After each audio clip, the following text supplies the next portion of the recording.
Sa mga pahina ng kasaysayan ng ating bansa, may mga bahagi na nag-iiwan ng malalim na marka sa ating kamalayan. Isa na dito ang deklarasyon ng martial law na ipinatupad ni Pangulong Ferdinand Marcos. Isang hakbang na nagbukas ng pintuan sa isang yugto ng makulay na kasaysayan, ngunit puno ng paghihirap, kalupitan, at mga tanong na hanggang ngayon ay patuloy na hinahanap ng sagot. Ano nga ba ang nangyari sa panahon ng martial law? Paano nito binago ang takbo ng ating bansa at bilang mga Pilipino, paano tayo naapektuhan ng mga desisyon noong panahong iyon?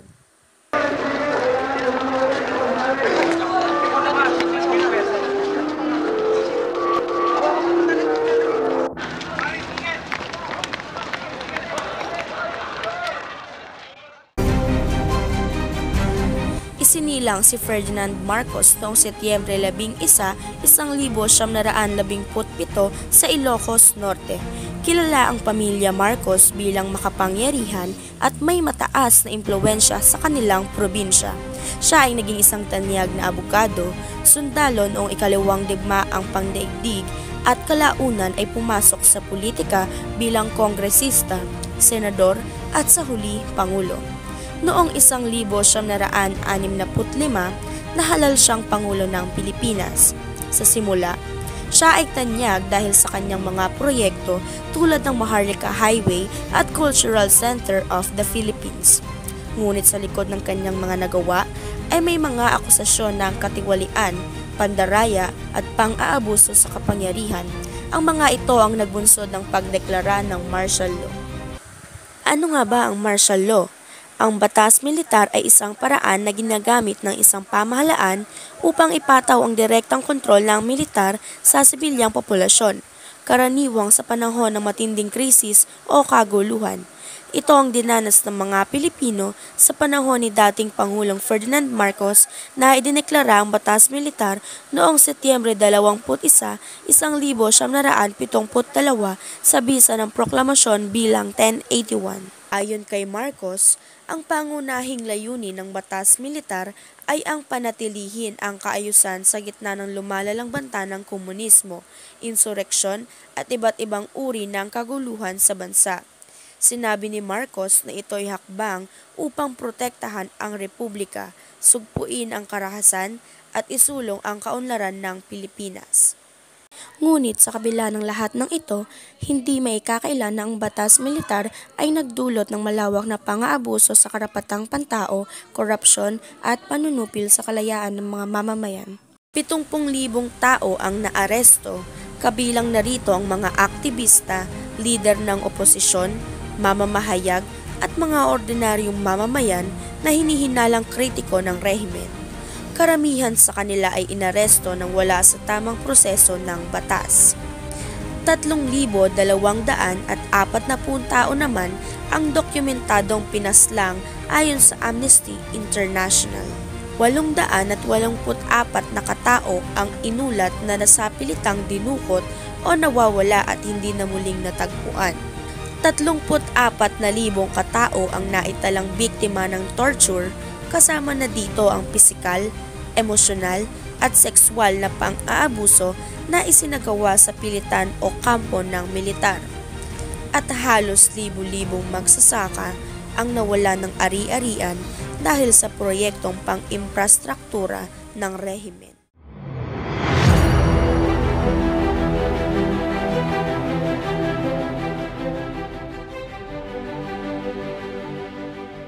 So, hello po. Pwede po bang malaman ang iyong pangalan, program, and year? Hello, good morning. I'm Angel Salipatanaw from BSHM Department. Okay po. So, itong interview po namin is all about martial law lang po. No? So, kahit anong sagot po niya, tatanggapin po namin. So, number 1 po is, aware po ba kayo or meron po ba kayong knowledge about martial law or batas militar? For me, not enough knowledge, but aware ako sa law, sa martial law. So, ano po yung mga nalalaman niyo po about? According sa mga naririnig ko, sa environment ko, and according sa my thorough research, martial is all about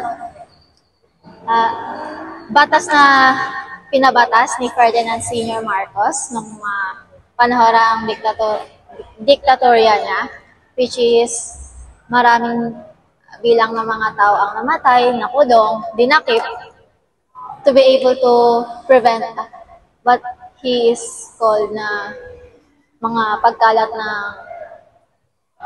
kasamaan or kasamaan noong time niya. Sige. Kung ikaw po yung nabubuhay ng panahon ng martial law, paano mo ito harapin? Susuportahan niyo po ba to or hindi? At saka bakit po? Ay hindi ko siya susuportahan kasi truthfully speaking, yung ginawa niya na yun is pag sa kamay niya yung batas ng pangbuong bansa, which is kontrolado niya lahat, even yung media, which is yung, as of now, yung media may malaking power na nag-hold sa nation.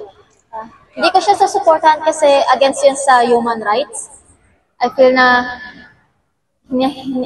hinahadlangan niya yung karapatan ko pang tao, yung karapatan, nasa democratic country tayo. So, may freedom tayo na magsalita, na mag-stand on our own. And ng time na yun, na pag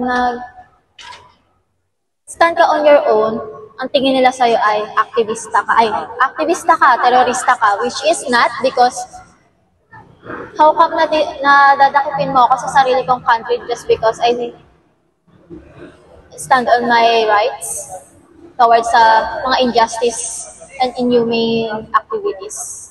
Tama po. So, pangatlo ba is, paano mo ipagtatanggol ang iyong karapatan kung ikaw ay nasa ilalim ng mapang-abusong gobyerno? This generation po ba yan? Or Nung back? panahon po ng martial law. I think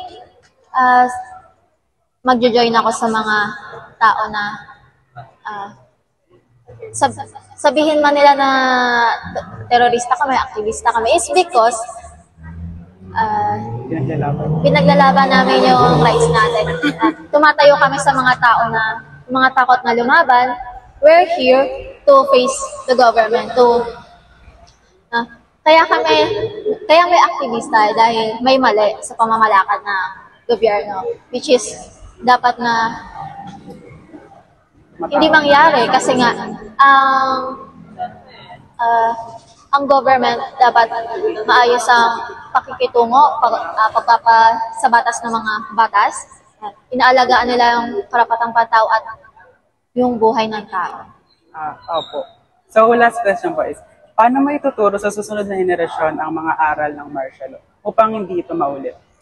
Hindi kasi ako naniniwala sa mga books, sa mga balita tungkol, mga balita na nangyari or naipabalita ng panahon na yan. Because filtered na yung mga news na yon. Dahil hawak nga ni Senior Marcos yung media, which is napakalaking influential noon that time kasi wala pa naman tayo ng Facebook, wala pang any social media platform. So, ang ating pinakukuha na lang ng mga balita ay TV nga lang at radyo at books. So, for me, ang may advice ko sa mga next generation, our future generation na conduct sila ng sarili nilang research, mag-fact check sila, mga reliable websites. Pwede din na sa mga tao na knowledgeable, fairly, tulad ng mga profs. Ayun lang. So, yun lang po ate. Maraming. Thank you. Magandang umaga po. Pwede po ba namin malaman ano po ang inyong pangalan at saka ang inyong course po? Clarice Centeno po. Course ko po is BSc English po. English. Ito po ang ating unang katanungan. Aware po ba kayo kung ano ang martial law o batas militar? Yes po. Ano po yung mga naiisip niyo pag sinabing martial law? Kapag po martial law, parang mandatory po siya na lahat po ng tao isusunod at more on parang may mataas tapos siya po yung taga-utos. Kumbaga kinokontrol niya yung mga taong nasasakupan. Pangalawa po is, kung ikaw ay nabuhay nung panahon ng martial law o batas militar, paano mo ito haharapin? Susuportahan mo ba ito o hindi? For me, hindi ko siya susuportahan. Una sa lahat kasi madami siyang naging negative na impact pero na panahon noon. Kita naman po natin, lalo na kapag nasa history or natatalakay siya sa AP nung junior high school and ng senior high school hanggang ngayon sa college is na napag-uusapan pa din siya. So may isip talaga natin at nalalabas yung katotohanan kung ano yung nangyari noon.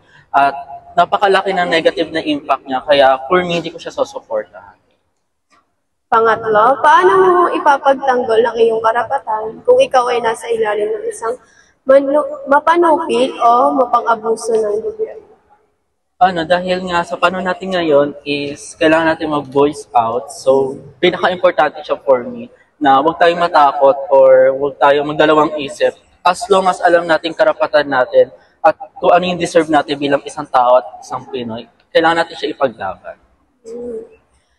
4. Paano mo ituturo sa susunod na henerasyon ang mga aral ng martial law o batas militar upang hindi na maulit? Kaya nga po, as a future educator po at bilang isang teacher na din po, gagamitin ko po yung voice ko and yung aking profession na maturo sa mga estudyante ko na maging aware sila sa paligid natin. Napaka-importante na maging matalino at matyaga at mag-search at mag-research about sa mga nangyayari. Wag lang yung maniwala agad sa sabi-sabi. Dapat laging may reliable na resources at dapat nag-iimbestiga tayo. Hindi lang tayo dapat nag-rely sa mga bagay na nakikita natin at kung ano yung maganda nakikita natin. Dapat lagi natin nilook forward at dinidip pa yung mga information na nalaman natin para magbukas yung isip natin kung ano yung katotohanan at ano yung tama. Thank you po. Thank you po. Ang kasaysayan ng Pilipinas sa ilalim ni Ferdinand Marcos ay isang masalimuot na salaysay ng kapangyarihan, paglaban at pag-asa. Sa gitna ng dilim ng batas militar, tumindig ang mga Pilipino. Itinakwil ang takot at muling niyakap ang demokrasya. Ngunit ang mga aral ng nakaraan ay nananatiling mahalaga. Ang kapangyarihang walang pananagutan ay nagbubunga ng pang-aabuso at ang katahimikan sa harap ng kawalan ng katarungan ay nagdudulot ng pagdurusa. Habang patuloy nating binubuo ang ating kinabukasan, tandaan natin na ang tunay na kapangyarihan ay nasa kamay ng taong bayan. Huwag nating hayaang muling maglaho ang mga kalayaang ipinaglaban ng ating mga ninuno. Sapagkat sa pagtataguyod ng katotohanan at katarungan, masisiguro natin ang isang mas maliwanag at makatarungang bukas para sa lahat. Sa pagwawakas ng isang panahon at pagsisimula ng panibago, ang tanong ay nananatili. Ano ang kinabukasan ng Pilipinas? Sa harap ng mga aral mula sa nakaraan, paano natin matitiyak na ang mga pagkakamali ay hindi na muling mauulit?